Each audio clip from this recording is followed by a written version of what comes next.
Good day, everybody. Sorry about that. More computer glitches on my end. It's going to be a little bit ragtag today, but I will do the best I can to convey my thoughts going forward.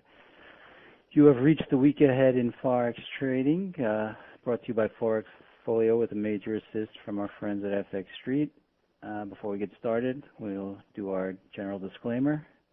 Foreign exchange trading carries a high level of risk that may not be suitable for all investors. Leverage creates additional risk and loss exposure. Before you decide to trade foreign exchange, carefully consider your investment objectives, experience level, and risk tolerance. You could lose some or all of your initial investment.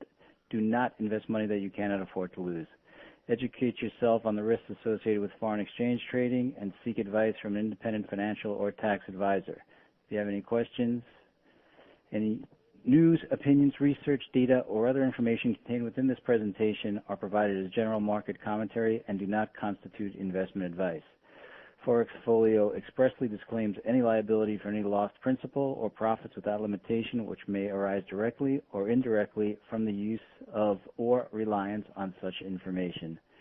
As I said, I had some computer glitches today, so that being said,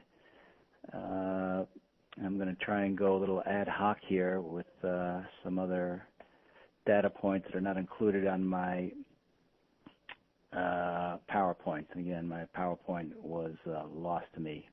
What we've got here is from our good friends at Barclays Capital, weekly calendar of key events. We'll start, as most of the day is over today, we'll start with Tuesday and what we have to look forward to. It's the start of a G8 summit, obviously being that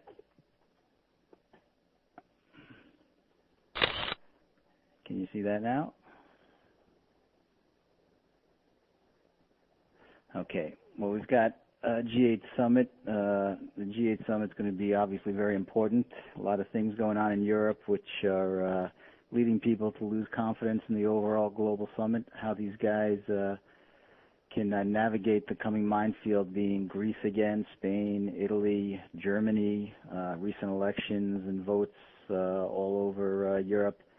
It's going to be interesting to see if the Europeans can come up with some unified and cohesive way of navigating through this maelstrom that is going on here now. What else do we have? We've got Australia. Now, the key and most of the stuff that I'm going to be focusing on is going to be Eurocentric. Asia, for the most part, is out of the crisis that's going on, and for that matter, there are stresses going on. Obviously, with China, there are interesting things going on with Australia, but the problems that are going on there are just your basic growing pains, and they're going to work through them. The Australians, as we know, are looking to cut rates. The Chinese have been cutting rates. They cut some of their reserve requirements over the weekend again. So those guys are dealing with their problems, and their problems are tangentially related to Europe as well, but their economic problems can be handled locally. The European problems are of much greater importance. Again, back to the data, a lot of GDP numbers coming out, and again, the individual numbers are not that important in Europe. Obviously, if we get a big blowout bad number out of Germany, who seems to be the only one with any real strength in the Eurozone, that's significant. But beyond that, a lot of the political and central bank movements are of much more importance than any single economic piece of data. That being said, when we come to the U.S., the U.S. is the feel-good story. Again, the fact that the dollar is up doesn't necessarily mean that the U.S. is in great shape. Obviously, over the weekend, we've gotten some, or at the end of last week, we got some news out of J.P. Morgan that even the great J.P. Morgan and Jamie Dimon are not without a little egg on their face when it comes to derivative management. That being said, the U.S. is a safe haven now. The 10-year note is trading at around 1.79%, which is on its relative lows, and talk in the street is that they expect interest rates here to continue going lower as the U.S. maintains its safe haven status. That being said, that could turn around pretty quickly. If you recall, a couple of weeks ago, the 10-year note backed up to 240.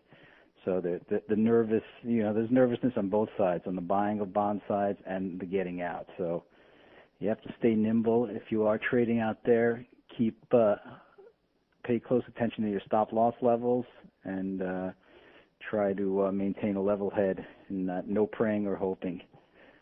Further down the road, we have some housing market data out. Again, we've discussed in this session several times. The U.S. has two significant pieces of data that you need to focus on: housing and unemployment. Those are the things that are going to derail them.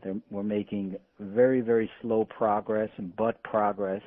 If that turns around, then the U.S. could join the rest of the world in the overall economic malaise, and no amount of cheerleading is going to save that. That's just going to take time to work through. Let's move on to the next day, Wednesday. We have ECB non-policy meeting. Again, the summit is the main thing. What they're going to do with Greece is of paramount importance. The big news on Wednesday is U.S. FOMC minutes are going to be released. Now, this is important, and if you notice on the chart, they say specifically that we're looking for 24 and 25 April meeting. If you've been watching the markets, you know that the world is a much changed place from the end of April. So it's important in that you'll get an idea as to what the policymakers and the Fed members are thinking. But again, with the J.P. Morgan data and the Greeks, you've got the French election thrown in there. You got some dissent in Holland as well. So it's important, but not as important as it might have been.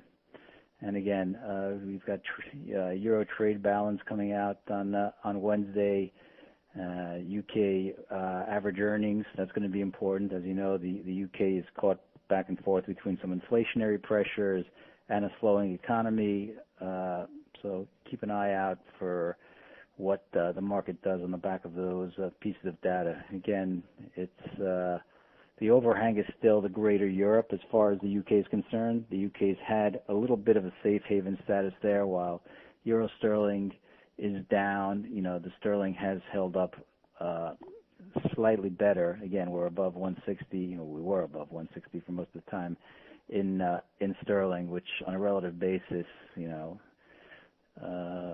the last time the euro was below 130, the sterling was significantly below 160. So there is a little bit of buying sterling going on, but again, with Europe in the doldrums, it doesn't look good for European sterling exports down the road. So keep a close eye on that.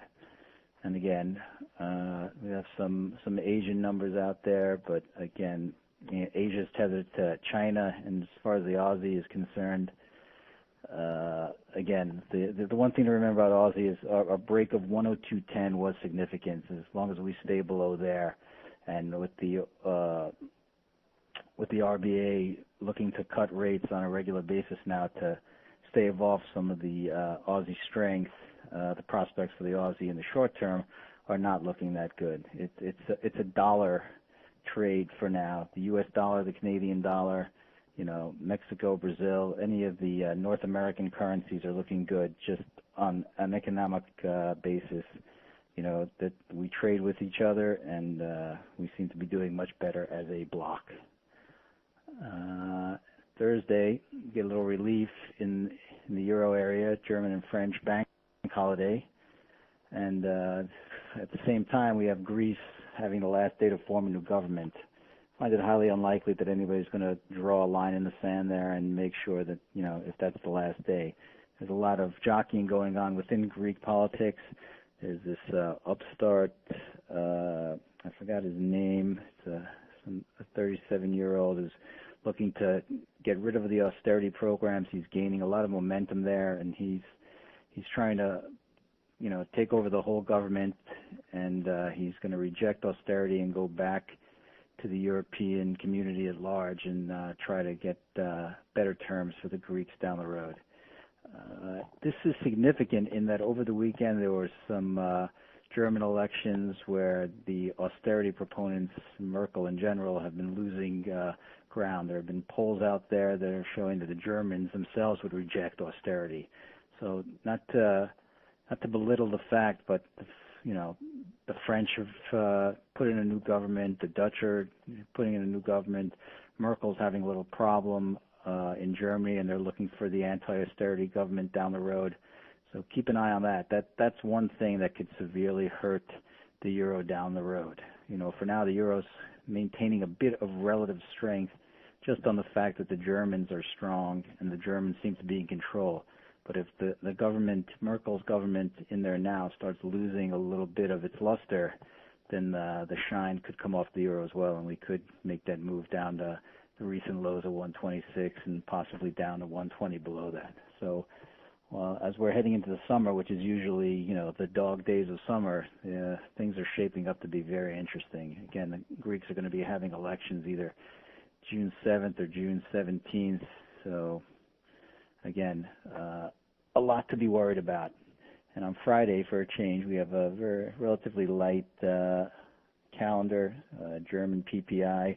Again, significant in that the Germans are the engine that's driving Europe for now. So as long as that maintains some good momentum, there should be a bit of a bid below it. But again, if the political climate in Germany turns a little murky and some of the economic data comes in on a weaker basis, there could be a little weakness being shown in the euro as well. And Canada showing CPI. Canada has been doing very well. We've mentioned it several times here. It's a small economy. It's a well-run economy. Its major trading party is the U.S., which, if you believe the data that's been coming out lately, is on the upswing. So things should be good for Canada. And that takes care of our data. And again, the main takeaways from everything here, again, are what's going to happen in the eurozone. The Greeks are, once again in the fore, and again, the Greek economy is so small that it doesn't really make a difference. But what's going to happen with Spain? The banks need a bailout. The government's in disarray. If Spain falls, then you've got big problems. And again, the problem isn't necessarily, everybody, you read the headline, you say, oh, Greek's going to be a problem, Spain's going to be a problem. The problem is not necessarily on the governments, and believe me, it is a tremendous problem for the government. But the question is, what happens to the banking system? If the Greeks go down, then they're obviously not going to be able to pay back the German, French, Spanish banks and Italian banks that they owe money to, which is going to put further stresses on the system. And you're going to ask for more austerity, which is going to put a problem in Italy, and you have this whole domino effect where it's not necessarily the governments that are going to be in trouble. It's the banks that are going to be in trouble. When the banks go into trouble, you have runs on bank and unrest.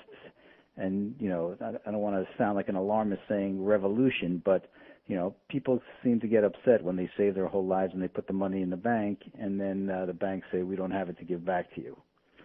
It's not, if it were my money, I would feel the same way. But again, you have to differentiate the headline for what's really, at large, We've also had some other news. The big other news this week was the J.P. Morgan news. Again, what is that going to do? There are bank counterparties that have invested with J.P. Morgan. Who's going to, how's the next effect of this crisis going to play out? Jamie Dimon, as we know, was a large opponent of some of the Dodd-Frank legislation that was out there as now, that being handcuffing the banks from making more money, taking more risks. Well, this particular, as Gam says, it's the people who are going to be in trouble. Well, as we all know in the trickle-down theory of economics, problems always trickle down onto the heads of the populations. So it's not a worry about, the government's, what is a government at the end of the day? A government is made up by the people. So it's, and Europeans seem to be a lot more interested in unrest than Americans. But again, if you mess with people's ability to feed their kids, you'll have a problem on your hands. But going back to the J.P. Morgan problem, this this particular problem seemed to come in an area that was supposed to be specifically for putting hedges on against the overall book. And now if they're taking speculative hedges against some of the speculations on the book, what will happen down the road is the government will start clamping down on what it is that these banks are then allowed to do. That's going to cut back on banks' ability to earn. When you cut back on banks' ability to earn, share prices go down, and then again they won't be able to lend as much because there'll be a supposition that they won't be able to hedge as effectively, so lending will go down. And the last thing you want globally and specifically in the U.S. is for lending to go down, because as much as we're talking about austerity over the last couple of weeks, austerity isn't what's going to bring the world back out of recession or this economic malaise. You need growth, and growth comes from lending and people taking risks, starting business, hiring people, and so on. So this Chase debacle could not have come at a worse time. Beyond that, the Spanish are also in a particular problem because they're next in line. As we've said repeatedly, Greece isn't necessarily the problem, but if the ECB or the LTRO or the EFSF or any of the other alphabet soups in Europe, are wasting all their time and money on Greece, it's a harbinger of things to come with Spain. And, it's not looking well right now. And we've said it before, the difference between the U.S. and Europe is, whether you agree with the steps the U.S. took or not, the U.S. had the ability to speak with one voice. The problem in Europe is you have all these constituent governments that are inside the euro, and even outside the euro in the eurozone. As we know, the Brits aren't involved in the euro project, but they're still a significant member of the euro group. And it just seems to be a lot of voices in there. The U.S., right or wrong, spoke with one voice. They flooded the market with liquidity, and again, we still don't know the results, right or wrong, but for the last couple of years, we've at least had quiet and haven't had these hiccups along the way like we're having with just minuscule Greece. If we ever got around to tackling real problems like Italy or Spain, who knows what the situation will be like in Europe. And moving on a bit, and again, this is a bit of an abridged version, commodities. The move down in oil and gold just highlights again how much the world has been using commodities as a proxy for fiat money. At the end of the day, what we're seeing is that when the dollar strengthens, the price of oil and gold is weakening, and that's just because on a relative dollar basis, over the last couple of years, the U.S. government, by dint of printing as much money and all the different QEs, has cheapened the value of the dollar. That being said, when people are starting to buy commodities, which are generally dollar-based, the price goes up so that the real value of the commodity maintains its pace. So what we're seeing is as the dollar strengthens, the price of the commodity is weakening because the gold company or the gold resource and the oil as a resource are still getting paid its same relative value.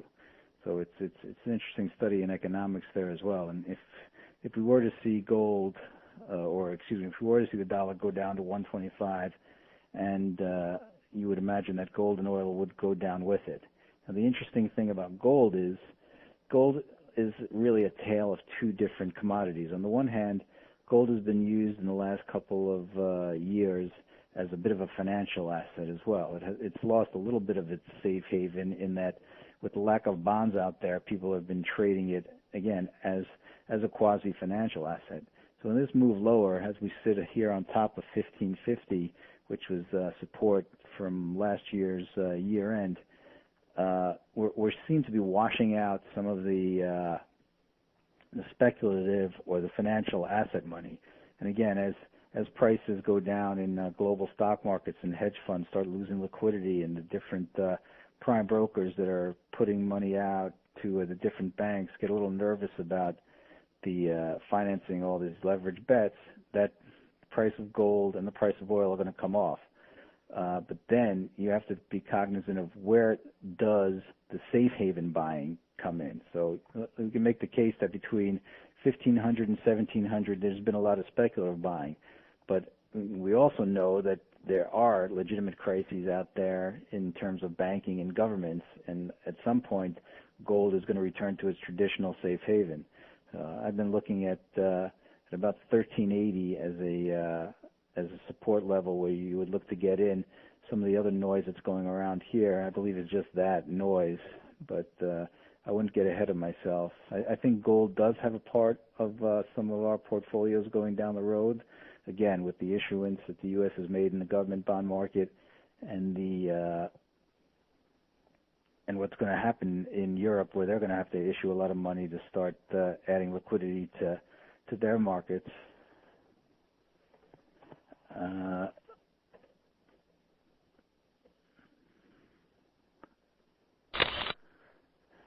Sorry about that. Gold is going to be a very interesting area down the road, as will the government bonds here in the U.S. Let me see if I can get up a chart so I can show you some of those, some of what I'm looking at. Let's get up a chart of gold. All right, here we have a chart of gold, and this is a daily chart of gold. As you can tell, we're going.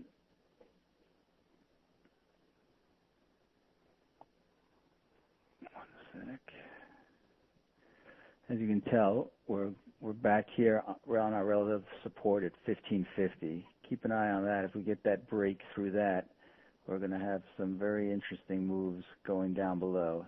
And again, as I was saying, this 1350 area is significant as well. I would probably look to buy as we fill in these gaps here, starting at 1420 and then down at 1340, 1350. So again, I mean, we're sitting on interim support here, which is understandable as we've made a good new low in the euro. But again, keep an eye on this area right around here, this 1420 area, and ultimately a good drop dead level at 1330. If we go through that, we're probably going down to 1120 or so behind that. So that's for you gold bugs out there, keep an eye on that. As far as the euro is concerned, let's go back to, on a daily chart, again, you can see significantly here, this 126.40.50 area that we were talking about weeks ago is still the good support level. Behind that, we're going back to 2010, which is this 119.20 area. Again, I definitely think it's in play. The U.S. is having very good economic activity. Europe is in complete disarray. Again, the Europeans are manifesting their love of Germany in the German Bund. The German Bund just keeps going on to record gains. People they're a little tepid when it comes to the euro, and the euro's held up again because Germany is such a significant piece of it. But the real safe haven in Europe seems to be coming into the Bund now. If Germany, and again by Germany I mean Merkel and some of the other different states in Germany and the economic data, if that starts to look like it's losing its strength position, then all bets are off. They'll probably start dumping the German bunds, and they'll start dumping euros as well. So keep an eye on that. If we get some more rumbling out of Europe that people aren't happy with the way Merkel's running the government, they're not looking for austerity, and there's no real clarity as to the future of German strength, even in a weakening Europe, then that's going to be the death knell for the euro. I mean, you would have thought over the last 8 months, with all the bad news that's come out of euro, we'd be back down at par by now, 1.000. But again, the thing that's holding up that move lower is the fact that Germany is maintaining such strength along the way.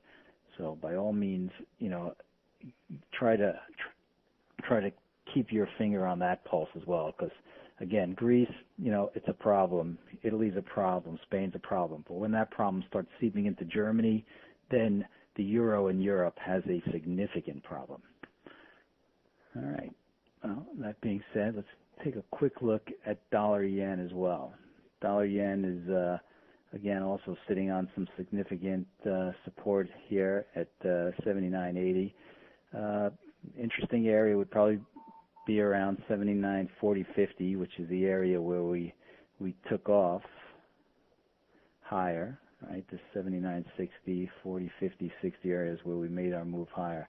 So as we go through there, again, as we've said repeatedly, and most of you technicians know, gaps are meant to be filled. So we're coming in and we're filling in these gaps here. And again, if the malaise continues in Europe, we could make that move back down to 78. The Japanese aren't particularly happy with it, but, again, there's only so much a government can do when there's that much of a torrent into your currency as a safe haven. So barring any significant intervention, which hasn't really worked,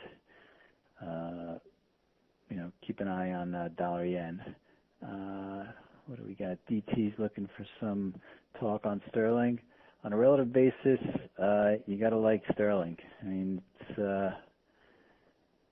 it's hanging in relatively well. We're still in significant shape. Again, relative to the euro, which has been getting destroyed. People are hanging in on cable. And again, there are some inflationary pressures that are building up there, and sterling also. If you're looking for places to hide money, and let's not forget, if we do get a significant run on any of these banks in Greece, Italy, or Spain, if they're looking to take money out of the banks, they're not going to be looking to put it into the euro again. So again, Swiss francs, sterling, those currencies are going to be the major recipients of those kinds of flows. That being said, when that fear reverses, it's going to be just as quick getting out. And if the economy is not doing well, the global economy or the British economy specifically, then we're going to see some moves, right back. And again, we could, 160, 25, 30 area is good support. If we crack through that, I'd look for it to go, back below into the low 159s there. And again, speaking of sterling as safe haven, which seems a little odd, take a look at dollar Swiss. Dollar Swiss is actually moving a touch higher just on the relative dollar trade, but when you look at Euro Swiss, there's tremendous pressures building up all over the place. Right? You've got this compression here, which is just the SNB on there, which is artificially propping up Swiss relative to the euro and even relative to the dollar. If this goes, if anything significant happens, again, we said it before in Iran, which seems to have died down. But if the Greeks, do something silly, if Merkel loses control of the situation, if even Hollande in France does something that the market doesn't like, we're so close to this gap level that either the Swiss are just going to take it all the way up, but again, like we just said in the end, the flows are so massive that even the SNB may not be able to keep the peg at bay. I would have liked to have seen, Euro Swiss sitting at 121, 121 and a quarter. With the Euro Swiss sitting at 120 and change here, if that move does come and it's quick, then the SMB won't have a chance. I'm a little surprised that it hasn't gone higher ahead of these crises going on in the greater Europe. I'll end it here, and I will try and get my computer back on serve. And again, to give you the Forex Folio story, we're a team of industry professionals with experience in many of the facets of retail and institutional foreign exchange. We provide our customers superior products, cutting-edge trading technologies. We advocate for our clients with the major firms that we have relationships with, those being Alpari, our preferred broker. We've got significant relationships with FXDD, FXCM, Forex.com, and many other brokers. If you have interest in any brokers, we'd be happy to help you out with any problems you may have, be it a trade error, an execution that was wrong. We offer trading signals and virtual desktops, And again, we're here to advocate for our customers. You can reach us at our 800 number, 1-800-756-7509. You could email me at paul.spirgel@forexfolio.com. I encourage you to visit our website, www.forexfolio.com. Check us out on Skype. We're engaged in the social media space. We're on Facebook, Twitter, YouTube. Anything that you need, any questions you may have about trading strategies, EAs, companies, let us know. We're happy to help you with anything you might need. And that being said, I'd like to thank our friends at FX Street for providing me the platform. And again, I apologize for my PowerPoint not being saved or corrupted or whatever happened. Again, any questions, by all means, email me or call the Forexfolio offices. And I wish you a good day and good week trading, and we'll speak soon.